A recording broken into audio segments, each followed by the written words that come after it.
Olhe, eu podia mesmo contar-lhe minha vida inteira, em que há outras coisas interessantes, mas para isso era preciso tempo, ânimo e papel. E eu só tenho papel, o ânimo é frouxo e o tempo assemelha-se à lamparina de madrugada.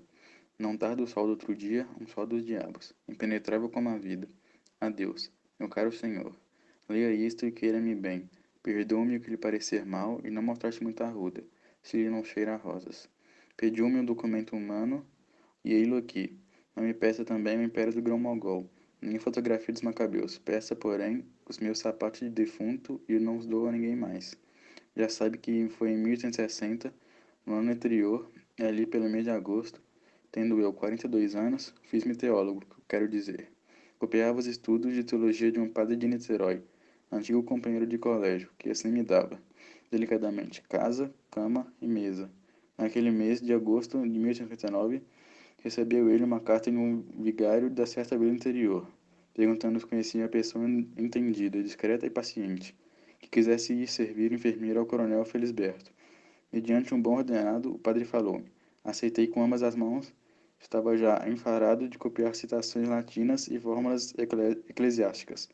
Vim à corte despedir-me de um irmão e seguir para a vila. Não esperava muito. Pode ser que 8 dias, se não for menos, estou desenganado. Bom, nos dois primeiros parágrafos, podemos notar que é uma história que se inicia pelo fim. Como assim? Com o personagem principal, que é também o narrador, já em seu leito de morte, escrevendo ele mesmo seu próprio conto, o conto de si mesmo. E isso é uma estratégia muito utilizada por Machado de Assis, que é denominado por últimas res, pois por meio dessa estratégia consegue cativar o leitor a saber o seu desfecho e incentiva o leitor a fazer uma leitura analítica do texto. Chegando à vila, eu tive mais notícia do coronel. Era um homem insuportável, estúrdio, exigente.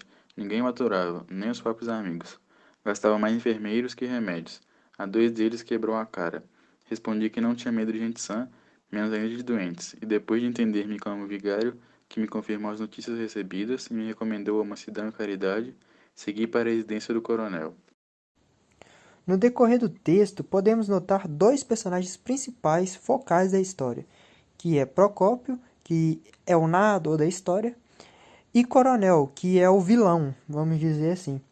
É, pois sua caracterização na história é visto como um vilão sem escrúpulos, com péssimos vícios, enquanto apresenta Procópio, o narrador, como alguém determinado, sem medo, é muito diferente das características do coronel. Ele mesmo declarou ao vigário, acrescentando que eu era o mais simpático dos enfermeiros que tivera. A verdade é que vivemos uma lua de mel de 7 dias. No oitavo dia, entrei na vida dos meus predecessores, uma vida de cão. Não dormir, não pensar em mais nada, recolher injúrias e às vezes rir delas, com ar de resignação e conformidade. Reparei que era um modo de lhe fazer a corte, tudo impertinências de molestia e do temperamento. A molestia era um rosário delas. Padecia aneurisma no reumatismo e de 3 ou 4 afecções menores. Tinha perto de 60 anos e desde os 5 toda a gente lhe fazia vontade. Se fosse só rabugento, vá. Mas ele também era mau, deleitava-se com a dor e humilhação dos outros. No fim de 3 meses estava fácil de aturar. Determinei de vir embora, só esperei a ocasião. Bom, no início, Coronel se agrada de Procópio após conhecê-lo. Com isso, Procópio se deu bem em seu trabalho por 7 dias. E até mesmo Procópio chega a dizer que eles vivem uma lua de mel por 7 dias.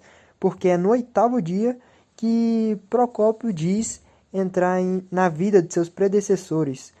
Como assim? Sofrer todo tipo de maltrato na casa do coronel. E aqui vemos mais uma vilanização do coronel, pois diz que ele era mimado desde criança e que não era apenas uma pessoa chata, mas também alguém de mau caráter e que se satisfazia na desgraça dos outros. Não só as relações foram se tornando melindrosas, mas eu estava ansioso para tornar a corte, aos 42 anos, não é de que havia acostumar-me à reclusão constante, ao pé de um doente bravio no interior. Para avaliar meu isolamento, basta saber que eu nem li os jornais, salvo alguma notícia mais importante que dava um coronel. Eu nada sabia do resto do mundo. Entendi, portanto, voltar para a corte na primeira ocasião. Ainda que tivesse de brigar com o vigário, bom é dizer, visto que faço uma confissão geral, que nada gastando e tendo guardado integramente os ordenados, estão ansioso por vir dissipá-los aqui.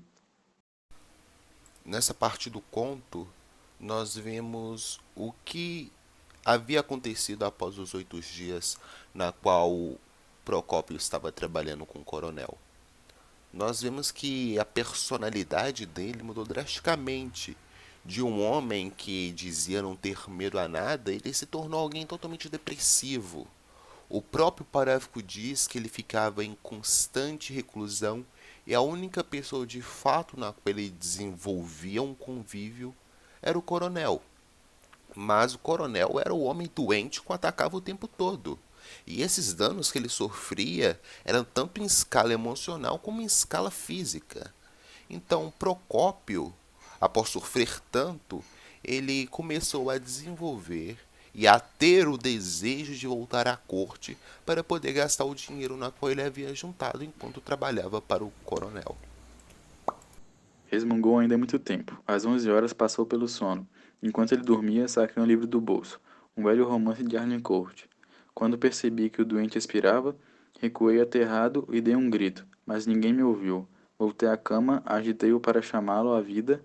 Era tarde. Arrebentara o aneurisma e o coronel morreu. Nós vemos aqui bastante caracterizado como que foi a morte do coronel. Nós vemos que ela foi dividida em 3 momentos distintos.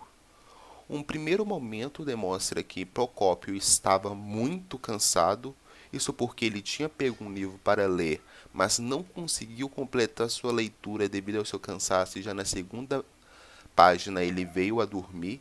O segundo momento foi quando, após ele já estar dormindo, o coronel começa a atacar coisas nele e isso o faz acordar com muita raiva.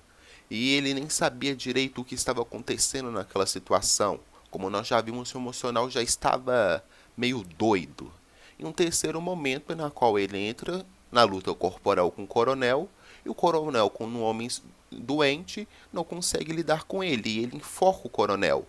E isso faz com que o coronel venha a óbito, como demonstrado nesse trecho.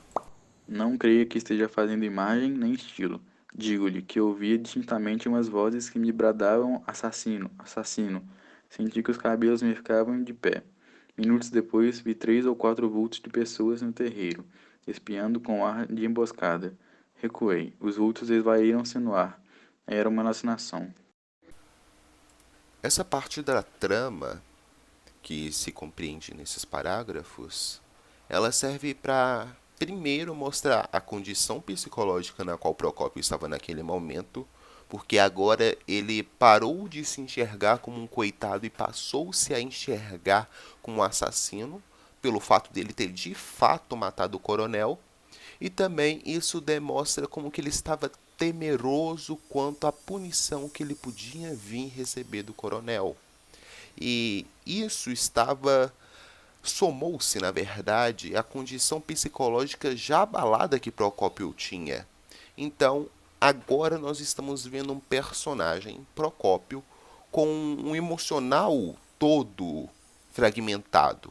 E também esse trecho ele é bastante interessante porque ele marca um momento interessante da história, que esse momento é quando Procópio deixa de ser totalmente o mocinho e o coronel totalmente o vilão. E ambos começam a comer desses dois potes, por assim dizer. Procópio tem seu lado mal, ele matou o coronel, mas ele também havia sofrido muito. O coronel era um homem doente, bravio, que até agora teria se posto como um vilão da história.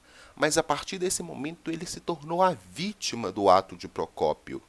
Então isso serve para relativizar a ideia que de bem e a ideia de mal. Isso é até mesmo algo muito recorrente nessas crônicas de Machado de Assis, porque ele tenta não fazer personagens unidimensionais, na qual ele só são só bem ou são só mal, mas ele tenta juntar essas duas características nesses personagens para fazê-los se parecer mais com a realidade. Antes do alvorecer, curei a contusão da face. Só então ousei voltar ao quarto. Recuei 2 vezes, mas era preciso e entrei. Ainda assim, não cheguei logo à cama. Tremiam minhas pernas, o coração batia-me, cheguei a pensar na fuga. Mas era confessar o crime e, ao contrário, urgia fazer desaparecer os vestígios dele. Fui até a cama, vi o cadáver com os olhos arregalados e a boca aberta.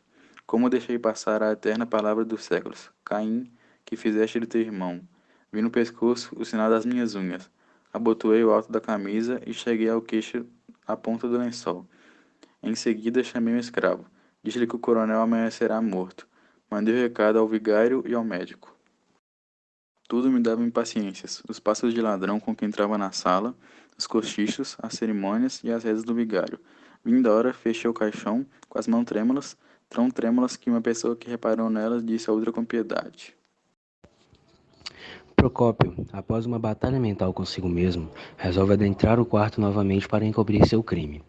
Vemos novamente outra caracterização emocional do personagem, onde ele estava com as pernas bambas e com uma forte discussão mental em sua cabeça. Será que ele devia ou não admitir ter matado o coronel? Nessa parte, também podemos ver a religiosidade de Procópio, quando ele lembra da frase que Deus disse quando Caim matou seu irmão Abel, primeiro assassinato da história. Caim, que fizestes de teu irmão? Por fim, Procópio decide chamar o escravo e dizer que o coronel lhe havia parecido morto durante o dia. O sentimento de medo é confundido com o sentimento de tristeza. Pareceu-me ironia. Estava ansioso por ver tudo acabado. Saímos à rua. A passagem de meia escuridão da casa para a claridade da rua deu-me um grande abalo. Receei que fosse então impossível ocultar o crime.